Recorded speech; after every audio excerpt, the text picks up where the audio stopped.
Howdy folks, in today's video I'm going to be giving you a comprehensive guide on how you can more easily defeat the boss in Spire of the Watcher Akelous. Now I'll be going over the strategies that I use to defeat this harpy boss on all three characters, whether you're playing Warlock, Hunter, or Titan. Now for this encounter, the main objective of this encounter is going to be linking all 4 fuel rods until you get to the final one. Once you complete the final fuel rod, that's going to start the damage phase, and the main boss, going to be Akelous, will go over to the last fuel rod that was activated. Now note, you can activate the last fuel rod whenever you want. So my main advice I'm going to give you here is take your time with getting to damage. You do not absolutely need to rush yourself to damage phase if you don't have to. So with that being said, you're able to take your time with getting to damage phase in order to get things like heavy ammo or armor charge stacks. So that way when you get to damage phase, you don't have to worry about anything while doing damage. Now as for the weapons, on all 3 classes, I would run a trace rifle for guaranteed, and if you're on Warlock, I typically ran the bait and switch cataclysmic with Witherhoard, or if I was on Titan or Hunter, I would use instead a sleeper simulant.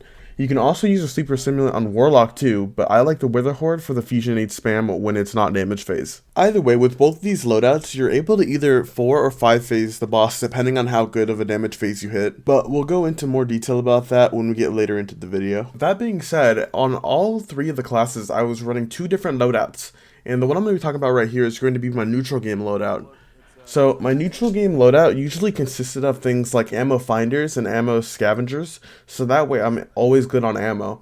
Along with that, depending on the class, I would either use a firepower or heavy-handed, so I can create orbs on my kills. Now, for my Titans and Hunters, I would be using heavy-handed, so that way, every time I used my bong camera for Titan or my melee for my Hunter, I would create an orb. Now, as for my Warlock, I would be using the firepower, so that way, every time my fusionades would get a kill, it would create an orb and a fire sprite for me. This is just to ensure that I'm able to get full stacks to armor charge before going to the damage phase. Now, along with this, you can run a special ammo finisher mod on your bond if you need to, if you feel like you're running out of special ammo way too often. For my neutral game loadout, my exotic of choices didn't change for my Titan and Hunters, but my neutral game exotic for Warlock was Starfire Protocol, which changed for damage phase. Which that'll lead us into our next category, which is going to be loadouts for each class. Now, a general note for all the classes is that you want to make sure that you run 3 surge mods for whatever LFR you are using for damage phase. Along with that, I also recommend running 1 time dilation or a charged up as well, just to make sure that you can get the most out of your surge mods. Starting out with the Warlock, the super we are going to be using is going to be the Well of Radiance.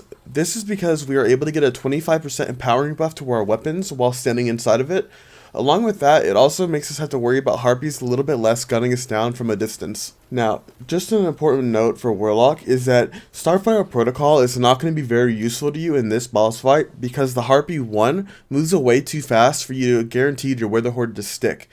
Next issue is going to be the fact that the boss does move away, so it's going to be much harder to throw fusionates from further away. Because of this, I decided to opt for a loadout that would help me reload my weapon faster or get back in the damage phase faster to improve my DPS instead of relying on grenade spam. So, in order to achieve this goal, you can either use something like Rain of Fire, so that way when you Icarus dash, you reload your gun. Or instead of that, if you prefer just to reload yourself, you can use something like Lunafaction Boots to reload very quickly while inside of your well. Now, I did talk about the weapons earlier, how I prefer Witherhoard and Cataclysmic for my damage phases on Warlock, but if you prefer something that might be a little bit easier, I would just go Sleeper Simulant, as it is almost the same damage as Cataclysmic, but it's a bit easier to use. As all you need to do is just shoot it. There's no prerequisites to like shoot anything else beforehand. You can just start shooting it as soon as damage starts. Now, moving over to my Hunter, I typically use the Gathering Storm Super, which is the most success I found for damage phases. I did try Blade Barrage, but it tended to just not have all the knives hit, so I was hitting less damage than just using Gathering Storm. Now, along with this, I would also pair it with the exotic going to be Star Eater Scales. Now, I do understand the fact that it doesn't increase the damage of the super over time, it only increases the impact damage of the super. Now, I would still use it as this is the only way to get a boost to the super damage overall currently. Now, during damage phase, you also want to make sure that you run the reload dodge, so that way you don't have to spend downtime reloading your weapon. Now, depending on your mobility stat too, you might be able to get 2 dodges off depending on how long the cooldown is for your dodge. And also, because you're on arc, you don't have the benefit of a healing nade to help you during damage phase not die. So before going to a damage phase, I would make sure that you kill as many of the harpies as you can and that you are at full health before starting. Now, I also do recommend running running 3 solar reloaders for your sleeper, as it's going to be much harder to have a reload effect like Rally Barricade or Lunafaction Boots for Warlock. So this will allow you to just get more damage out, as you don't have to spend more time reloading. Along with this, you also want to make sure that you have full armor charge stacks before going into damage phase to get the most out of your surge mods. Now, moving on to Titan, I tended to use Sunbreaker, as this was the best subclass for survivability on Titan. The reason for this is because you have Sunspots and Roaring Flames to keep you alive. Along with that, you can also pair this with the exotic Lowly Splendors in order to create a Sunspot whenever you become critical or you place your barricade. Now, that's going to be very important to this build as well for damage phase, as we use Rally Barricade in our strategy in order to get increased reload speed. Along with that, the Sunspot keeps us alive so that way we don't have to worry about Harpies as much. Along with this, we would run Ember of Torches in order to give ourselves Radiant whenever we would hit a powered melee onto an enemy. So with that, we get a 25% buff from Radiant, and we have healing. It's very similar to Well. Along with that, we have the increased reload from Rally. Now that I showed you guys the loadouts I would use for all 3 of my classes, I'll tell you the strategy that I use for basically all 3 of them. There's only a very slight difference in between classes of what I did during damage phase. Now, one of the largest things that you have to keep in mind for all 3 classes though is that damage phase and its duration is based on how fast you shoot the Harpy's red eyes. So, the faster you shoot them, the longer you'll get for damage phase. Very important to make sure that you're able to get this Harpy boss down in as little as 4 to 5 phases. Now, starting out with the Warlock. When I shot the last Field Rod, I would make sure I always swap to my DPS Loadout before the Harpy got there. This is just so I don't have to waste time to shoot eyes, and this is typically common between all 3 of the classes. Also, with that being said, I also made sure when I shot the last Field Rod and I already swapped my loadout that I waited for the Harpy to get to the Field Rod and he was about to open his eyes.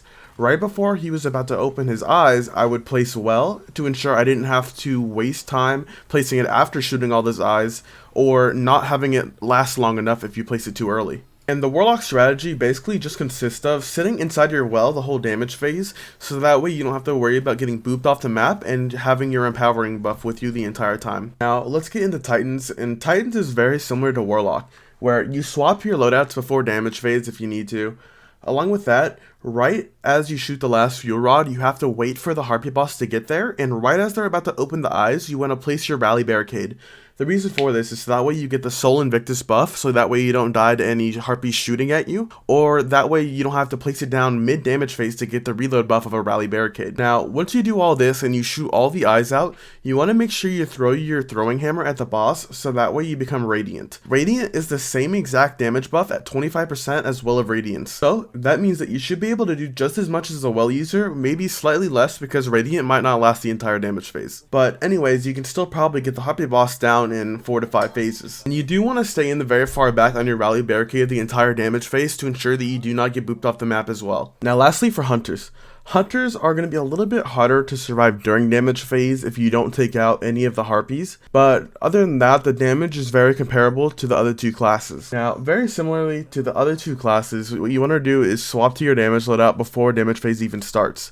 Once you do that, then you'll shoot the final node to get the Harpy boss to come to that final Fuel Rod. Once he's at that final Fuel Rod, you want to shoot down all the eyes as fast as possible to ensure that you get the longest damage phase possible. Usually what I did is the first thing I would do is throw my super off bat to make sure I don't have to throw it later when he's further away. Once I did that, I would just unload Sleeper using my dodge to reload my Sleeper when I could, and just not stop doing damage the entire phase.